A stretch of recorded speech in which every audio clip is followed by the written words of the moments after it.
Good morning and welcome to the Fiber Broadband Association's Five for Breakfast. We're now in our 53rd, that's 53 weeks this year.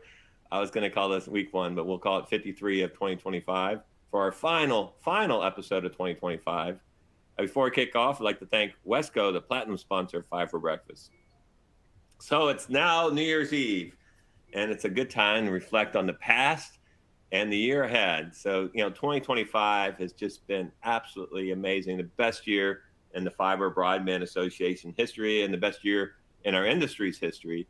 So association, we saw our 20th straight quarter membership and revenue growth, which is awesome. But more importantly, the membership engagement at the Fiber Broadband Association is just tremendous. We have over 2,000 employees from your companies of our 624 member companies highly engaged in one or more of our 20 working groups and committees, driving organic research, developing industry best practices, and just passionately driving key state and federal policies that are going to enable us to speed the deployment of fiber to every home and business and to every AI data center across the nation and across North America. And I can speak for the entire Fiber Broadband Association team that we are so incredibly excited about what we have in plan for you guys for 2026. It's going to be amazing. We're going to kick off in February, on February 5th, with our regional Fiber Connect workshop in Oklahoma City at the Okana Resort. That's a new tribal resort. And we're going to be focused on tribal broadband. We had such an amazing event in Scottsdale, I guess it seems like yesterday, a couple of short months ago. And again, we're going to start off the year, such an important topic. There's so much money flowing into tribal broadband, so you're not going to want to miss that. And after our tribal regional event, we'll be in Washington, D.C. on February 24th and 25th for our Public Policy Summit and D.C. Fly-In. This just amazing event we kicked off last year with the new administration. It was so insightful to get kind of what's going on in Congress and on the Hill. And it's just a great opportunity for our members to engage with Congress, the administration, and key agencies such as the FCC and NTIA. So look forward to seeing you there. And, this is our last week, our Five for Breakfast was on Christmas Eve. And our guests were Jessica Koch from Consolidated and Evan Freeman from EPB. And Jessica is our 2026 conference chair. And Evan, who was the 2025 conference chair, he's now the board liaison, working with Jessica, and they discussed the FBA events revealed in 2026. So our goal is to ensure that Fiber Connect is the absolutely best possible attendee experience in the industry, and we're pulling all the stops to take this event to the next level. So if you thought Fiber Connect 2025 could not be any better, hold on to your hats for 2026 on May 17th to 20th in Orlando. So if you missed a replay, missed that session last week, and go to replay. Today on Five for Breakfast, our guest is our own 2026 chairwoman of the board of directors, Ash Brown of Adtran, discuss plans, policies, and programs 26. So Ash is a broadband advocate with a strong track record in customer engagement, campaign delivery, and strategic development. She collaborates with service providers, policymakers, technology partners to accelerate fiber rollouts and expand digital inclusion. A longstanding member of the Fiber Broadband Association, she serves as the board chair and leads initiatives that promote education, equity, and industry-wide collaboration. She holds a BS in marketing communications from the University of Wyoming. Is that Cowboys? What is Wyoming? Yeah, it's the Cowboys, Gary. Okay, I was trying to make sure I knew that Cowboys. Of course. And anyway, Ash, welcome. And for our audience, please type in your questions to go, and we'll work those in discussion. So before we kick off, let's just talk a little about you and your girls. You live out in Colorado with two amazing daughters, and you do all these amazing adventures. Can you tell us a little bit about your family and kind of some of the things that you do with your daughters?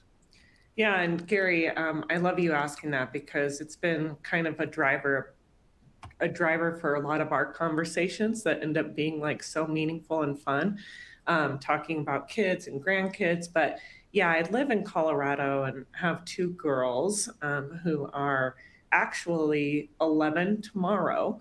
Wow. And 14. So we are celebrating the big birthday in Breckenridge. Unfortunately, there's no snow in Colorado. I don't know where it is, but it is certainly not in Colorado. So we just love exploring, and I love the younger generation, our kids, our grandkids, or even if we don't have kids, the next generation is what this is all about, what we're doing. And so I love connecting with them, and I love them. I love showing them the possibilities and the opportunities, because it's such a driver behind what we do in this industry. Should we be the association, or should we be a vendor, or should we be a service provider? And so, just exploring with them, and bringing them to FBA events, which of course you have seen them there. They still have their beach ball that they had you sign along with all the other members last year. It's just so much fun, and I love them being able to interact with colleagues and with the space and see what mommy does and be proud of it, because one day we're going to need more people in this industry. So it maybe, fingers crossed, I give them enough exposure. They're going to want to be able to go to college and work in broadband, or maybe data centers or AI, because who knows what the industry will be called by the time they're in the workforce. Well, yeah, I love when you bring your girls, and I love seeing you out either in Moab or in Breckenridge or all little adventures you take your daughters on. And the fact that they are so close, being, what, 3 years apart? And, my daughters are 4 years apart, and they're best friends. And not that they were best friends growing up, but they are definitely best friends now. And all their friends together, they forget who's friends, because they all just spend a lot of time together. But, and that's when I think about FBA, it is all about the next generation. So, what is our legacy? What are we doing every day to make the world a better place? And I, firmly believe in being able to get the world connected with fiber. That's the great equalizer to provide, opportunities for generations to come. And, whether it's you or Jennifer or anybody on our team that's sitting there with their kids, when we're having a chat, and they're just saying that they feel like everything we do at FBA is going to advance society, so that everybody has that equal opportunity to education, healthcare, jobs, and so forth. Yeah, and Gary, I think I want to add, just to close on your thought right there, isn't it so appropriate that Fiber Connect's theme is light years ahead? Because we're talking about opportunity and future generations, and like, what is next? And so I know Jessica and Evan covered that last week, but how appropriate light years ahead, because that's exactly where our focus is where we're at, what's next, how to enable fiber and connections to succeed, whatever that might mean for any said community.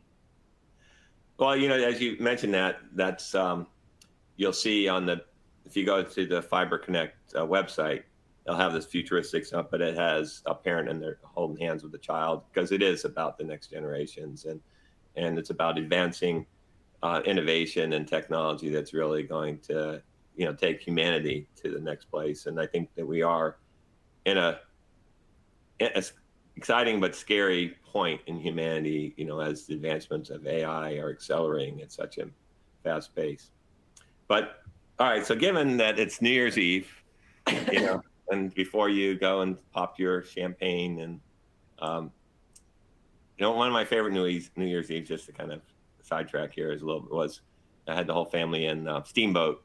We stayed at the Rabbit Ears, and they give us little towels with. It was actually at the turn of the century, 2020, or not 2020, 2000, and anyway, it was just a fun place to be. But New Year's Eve is Steamboat for me again. But as it's New Year's Eve, now you have time to think about, kind of the top industry takeaways from this past year, and what your industry New Year's resolutions are for 2026. Yeah, it's such a good time and you kicked off this Fiber for Breakfast just talking about reflection. I think it's so important. If we look back on 2025, there's certainly moments where we were all disappointed. And everyone knows what I'm talking about, so no need to say the word. It's New Year's Eve. But it is important to reflect because although there were challenges, we triumphed through.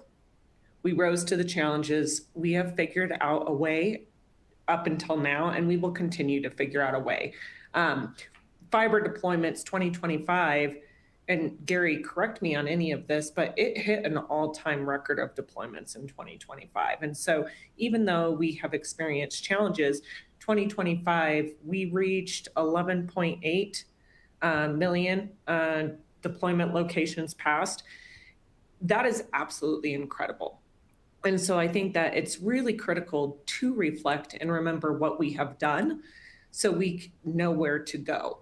And fiber passings, we're almost at 98.3 million total passings. And so when we look at the progress that we have made over the course of the past 5 years, the past 10 years, it's incredible progress. And AI, there are definitely threats, maybe some confusion on exactly what it means. Is it going to disrupt us? Is it going to hurt society? But at the end of the day, when we look at AI and data centers and the longevity of communities and the interconnects that need to take place, for all of that to happen, it requires fiber because of the redundancy and the latency and the actual speed capacity. And fiber is going to continue to be a driver for now, for the future, for future generations. And we can, as an industry, all together make it happen because of 2025 alone proves that we can make anything happen. It was a very challenging year. And so if we're going to reflect, we should reflect on we made it and we thrived through 2025, and we can continue to do that for decades to come. Yeah, I mean, it is amazing because, I know I spent pretty much the first quarter in DC, trying to figure out every executive order that was flying out, and all we saw BEAD get deployed a year, and so that's going to happen now in 26. So all this record deployment in a year that did not have any BEAD deployment is pretty amazing. The private investment plus just what we're finished up with ARPA and capital projects and Reconnect and so forth. So what tell us a little bit about 26. So what are the I don't know if you have any personal goals or resolutions, but also kind of industry resolutions. What is it? Yeah, I think we'll start with talking about maybe goals for my involvement as chair. And so, of course, Gary, I'm here to support you. I'm here to support the entire staff. But most importantly, I'm really here for the entire FBA membership. And so I want to strengthen collaboration among members, committees, working groups. Gary, you mentioned we have over 2,000 employees of member companies involved in committees and working groups. I really want to strive to not only increase that number, but it's not always about the quantity, it's about the quality. So strengthening that collaboration among those members, building more networking, availability to different resources to get what our members need. I also want to ensure that all of the members are getting the value that they need from the FBA. And that is really different depending on what type of member they are. Of course, we have vendor members, operator members. All of these are all different sizes, do all different things in the industry. So ensuring that they have access to all of the resources that we provide, they know how to find it, they are able to utilize it, and even able to give feedback. I think there is still, even though we talk about how much success we've seen in deployments, it is still going to be ultra critical to educate and advocate around the value of fiber. The current administration, AI is such a buzzword. AI this and the growth of AI. And I think one of the stats is the global traffic forecasted growth around AI is looking at like 24% per year through 2033. And the current administration is doing a lot of focus around AI. Well, AI, data center interconnects, that doesn't work without fiber. So a priority for me to continue to educate and advocate, working with Marisa and the entire public policy team on continuing that education. There still is a lot of work to do around deployments. To succeed with deployments, especially where the work needs done, some of the reasons why it hasn't been done is because there's barriers. And so we are going to have to continue to focus on removing those barriers and those obstacles for deployment. And that comes with heavy work around policy. And our 2025 chair, Ariane Schaefer from G Fiber, she did a lot of great work around permitting, but we have more work to do around permitting and rights of way. And so policy will be a large focus. Access is one thing, but we're going to have to continue to really support the adoption and still the affordability, because it's great that a fiber passing happens, but what are they doing with it next? And so making sure that communities not only have access, but they're able to adopt and utilize, and that they're able to do so affordably. To do all of this, and I know this is a long list, and Gary, you're probably like, man, Ash, like, do you plan to do anything besides this list? Well, honestly, probably not. But workforce development. And this has been such a hot topic for, gosh, I don't know, 4 years, maybe even longer than that. But workforce development is going to be ultra critical. The Fiber Broadband Association has played a really great role in this, creating our Optic Path training program, which is really centered around technicians. But what was so interesting at the Premier member meeting is the amount of members who would love to have extra training programs to help build up their staff. And so it's not just about getting people into the broadband workforce as a technician, but it's growing them, it's keeping them in this industry. And huge focus of mine to ensure that our members are getting that from the Fiber Broadband Association. And I think the last thing that I really want to say is we hear the buzz terms, and we do have to think about what fiber enables tomorrow and years from now, but we still need to keep focus on the real world impact and the measurable progress. And as the FBA, we need to deliver that information to our members. Our members expect us to give them high quality research papers, different reports. And so making sure we're continuing to deliver that type of information that they're able to leverage. So Gary, like I said, long list, but I will be working very hard at taking care of those items and taking care of our members. Well, no, it's exciting, and I can't wait to for this year to get going, because we have so many things to do. And right off the bat, we have a big permitting summit. And if I look at, you mentioned 12.8 million homes passed this year, which I work with Mike Render, and we spend a lot of time modeling deployment, where we can be. And we had kind of been stuck on this 12 million homes as kind of the high water mark, with the long poles in the tent being permitting, locates, and workforce development. And so I really think that 2026 will be the year of workforce development. We'll really accelerate that. We've been working with NTIA to use non-deployment funds for accelerating permitting, and we have done a lot of work to come up with ways to streamline and accelerate permitting. And also just little things like don't do the environmentals for the same roadway easement over and over and over again, and just things there's so many areas for efficiency and coordination between Department of Transportation, the city, the permitting office. And so there's a great opportunity, and I think we're going to make great strides there.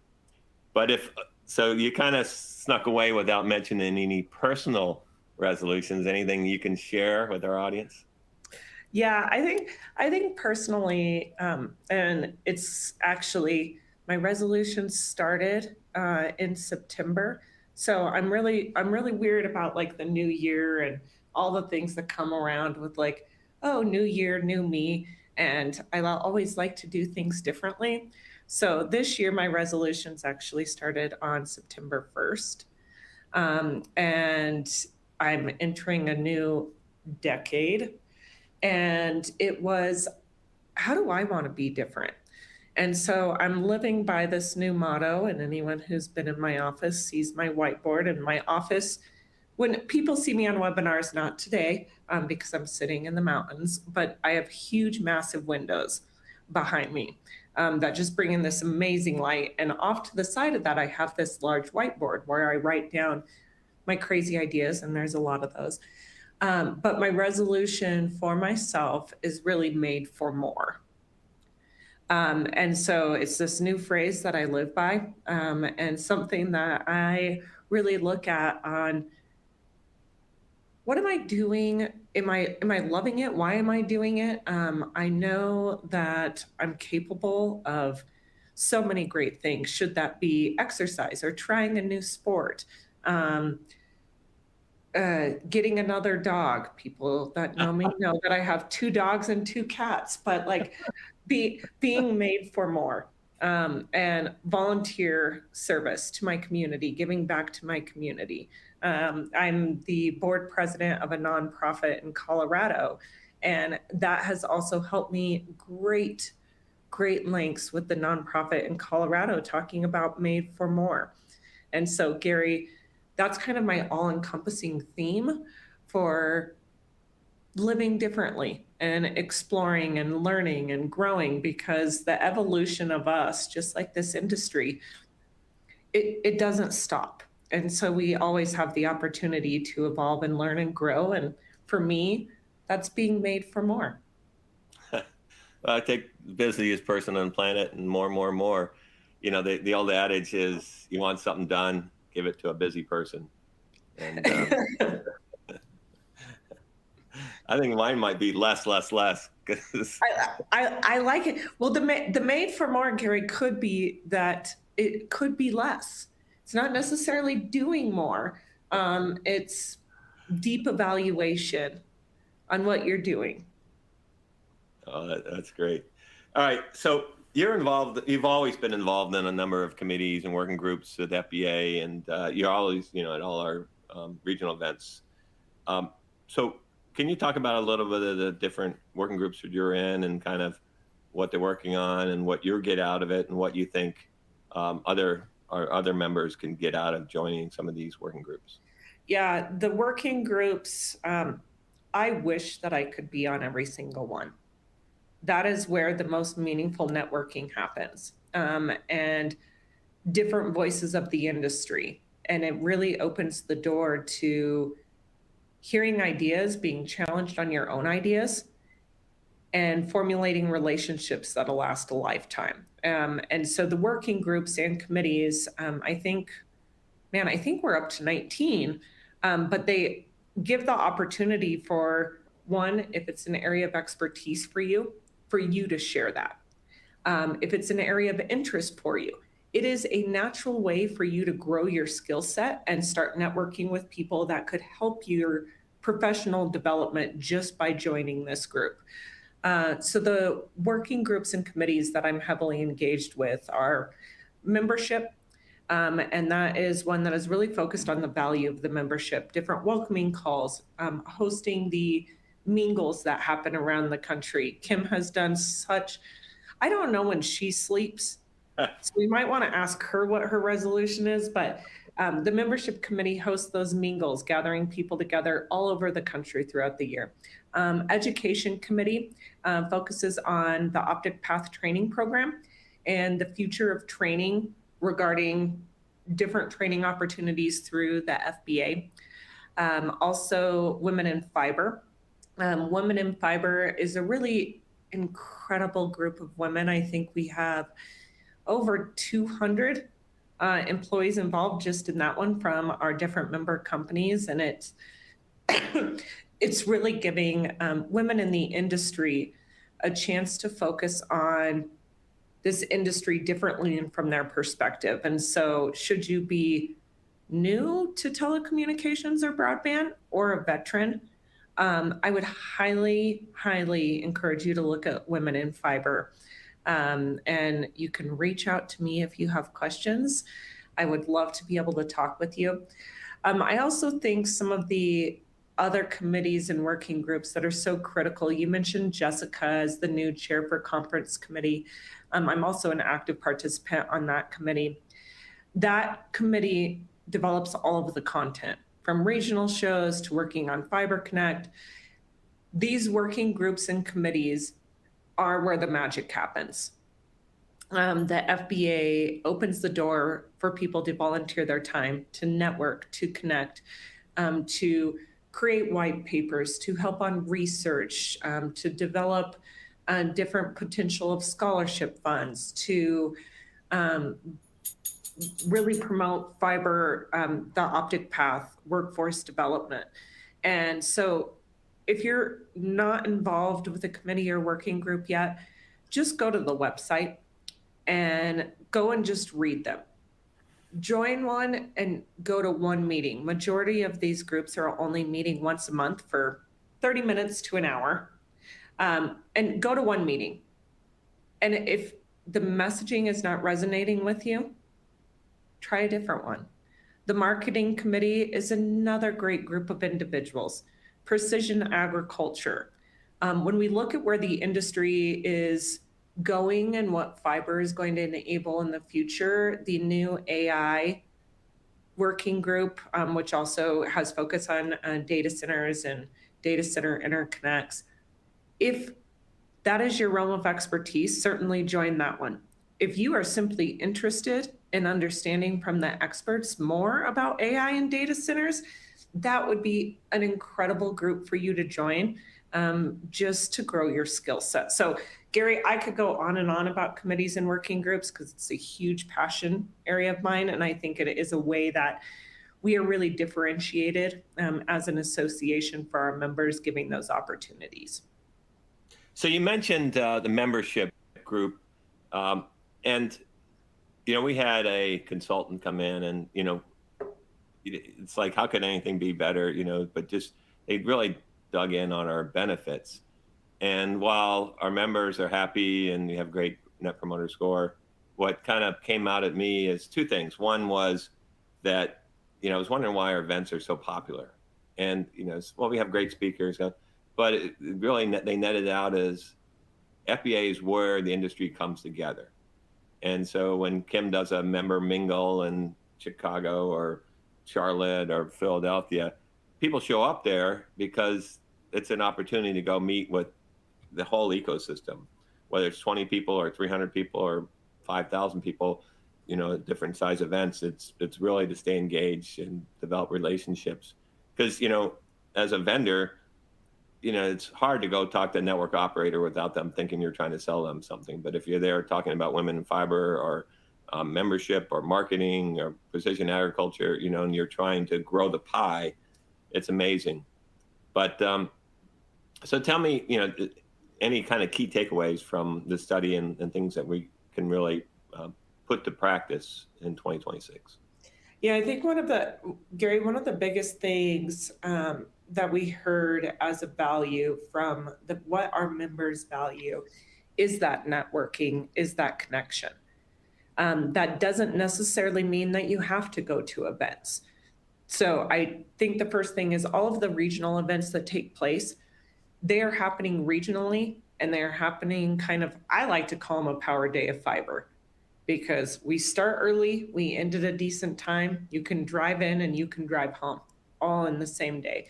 But the regional events are really designed to help people get the opportunity to network, learn, have really great discussions about the industry in a single day somewhere close to them. And so the regional events is first thing, network, learn, grow by only stepping out of the office for one day. The working groups and committees, are another way for networking. And we just spent time talking about that. But that is commitment of maybe an hour a month. Or if your particular group is working on a paper, you might be more involved. But that is another great way for networking. And this is not vendor specific. This is not service provider specific. This is for anyone and everyone in the industry. And then, of course, who could forget Fiber Connect?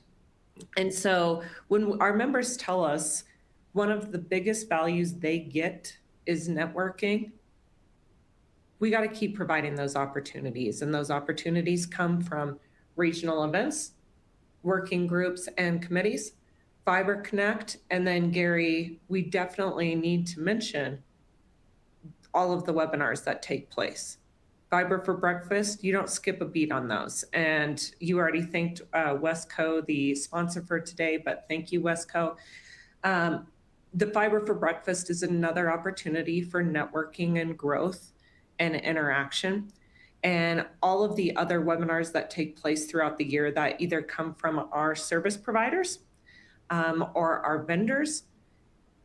And all of that is networking, because if you have the opportunity to hear on a new topic, and let's say that's coming from Wesco or Adtran, that gives you the opportunity to then go and network with somebody about that topic if it's an area of interest for you. So to our members, networking is important, and we want to continue to provide all of those different opportunities to them. And Gary, I don't know how much detail you want to go into about that study that was done on the membership, but our NPS score from our members was sky high.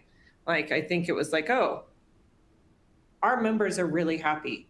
How do we keep this at this? Will we continue to get this type of satisfaction? But I am so grateful to be a part of the Fiber Broadband Association and to see how satisfied our members are, and really continue that and increase their excitement and their satisfaction by giving them more of what they need to succeed in their community, in their state, and their region. Yeah, it's really a big responsibility, and I think that we can never take that for granted. So we need to continue to, as an organization, to drive our industry forward, grow the market for everybody's a competitor, but when they show up at FBA, they take off their competitor hat, put on their FBA hat, and say, how can we accelerate the industry, grow the pie for everybody, and really, the end goal of being able to elevate the quality of life for generations to come. So Ash, can't wait for 2026. It's going to be an amazing year. Hope you and your girls have a wonderful New Year's Eve. And thank you for joining us today. Yeah, Gary, thank you. And huge thank you to all of the FBA membership. And cheers to you. Cheers on your successes in 2025. 2026 is going to be a very bright year. Please take the time to connect with me. I'm here for you as chairwoman for 2026. And so you can find me on LinkedIn. But you can also find me at almost every single regional show and on a lot of committees. So connect with me. I'm here to help.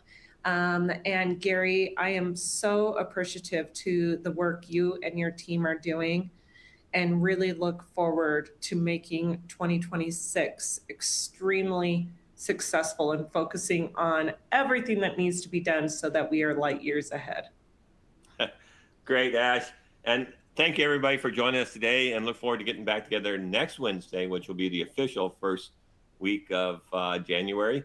And we're going to have our good friend, Catherine DeWitt from the Pew Charitable Trust, discuss new year, new connections, be moved forward in 2026. So that we do have another thing to look forward to is actual BEAD deployments. So thanks, everyone. We'll see you guys in 2026.